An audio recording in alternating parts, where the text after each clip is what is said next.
Good morning. This is Mrs. Williams again to discuss more about the zones of regulation. Today we'll be discussing the red zone. This zone can be described as when we are not in control of our bodies. Most people think of the red zone as when someone's super angry or having rage and their body's out of control.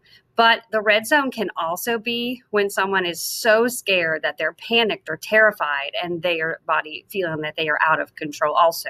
It could also be when someone's super, super happy, like when they're elated and that they just can't handle what's going on. Their body is too excited to remain in control.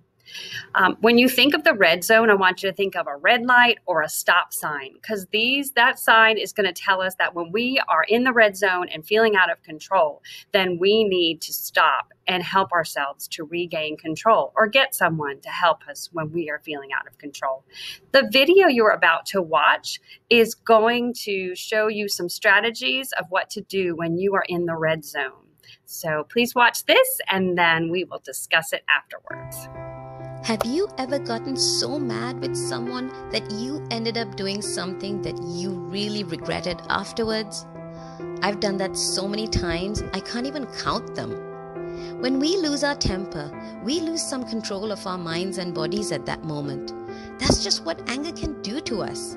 It takes over us and makes us say and do things that we would normally never say or do, because we're not fully thinking straight when we're mad. Which is why we need to learn to manage anger, right? That way, we're always in control of what we say and do, and there wouldn't be any regrets later on. So, how do we go about managing our anger?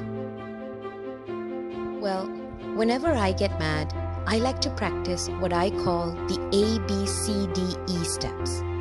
There are 5 steps which help me manage my anger. A stands for awareness. Before I can do anything about my anger, I first have to be aware of it. If not, anger just takes over and it's like I'm on a roller coaster, but not at all a fun one. So when I feel myself getting mad, I focus on the anger and I even think to myself, oh look, I'm starting to lose my temper. B stands for breathing. Once I'm aware that I'm getting angry, the next thing is to do something about it. So I breathe. I take deep breaths, as many as I need to take to start to calm my body down.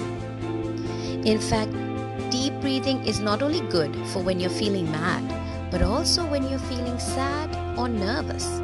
Try it, it really does work. C stands for counting. I count in between my deep breaths. So it goes kind of like this. 1.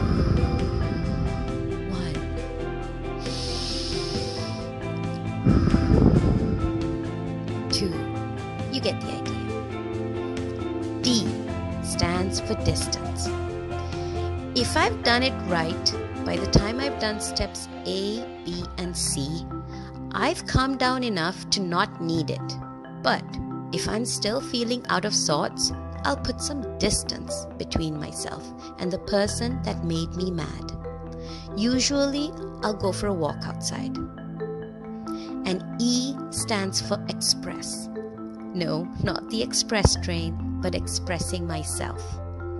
Now that I'm calmer and more in control of my emotions, I express my anger and the reasons for my anger to the other person. Basically, I make sure they understand the cause of my anger and we talk about it. Talking about anything, especially something that's upsetting, is very important because you both get to see each other's point of view and talk it out. So there you go. That's A, B, C, D, E. Want to recap? A stands for being aware that you're angry. B, deep breathing. C, counting to 10 real slow. D, distance between yourself and the person that made you mad. And E, expressing yourself. Try these 5 steps the next time you lose your temper and let me know how it goes. I would really love to hear from you.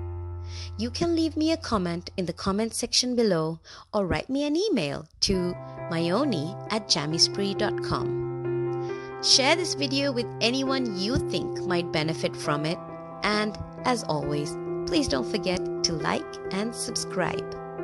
Remember, you are your own superhero, so don't forget it.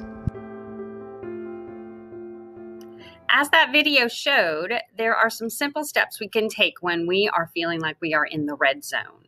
The number one thing is to be aware. Figure out what happens in your body so you can catch yourself before you get out of control and into the red zone.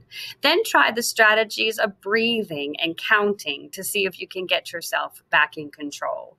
If that doesn't work, provide a little distance and give yourself a little time to calm down.